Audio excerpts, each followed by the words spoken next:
В честь значимого события состоялось праздничное мероприятие с участием артистов, которые исполнили песни, посвященные легендарной породе. Зрителям также продемонстрировали показательные выступления алабаев государственного цирка.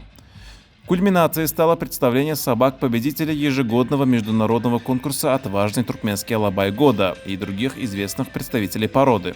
Номинационное досье, подготовленное Национальной комиссией Туркменистана по делам ЮНЕСКО и Международной ассоциацией «Туркменские алабаи», включало активное участие собаководов, ученых и знатоков породы, что было отмечено ЮНЕСКО как положительный пример вовлечения носителей традиции, в том числе женщин. Комитет высоко оценил комплексные государственные меры по сохранению этого элемента, взаимодействию с местными администрациями и неправительственными организациями, что обеспечивает устойчивость древних традиций и преемственность поколений. Для туркмена алабай это больше, чем собака. Это национальное достояние, стоящее в одном ряду с легендарными ахалтекинскими скакунами.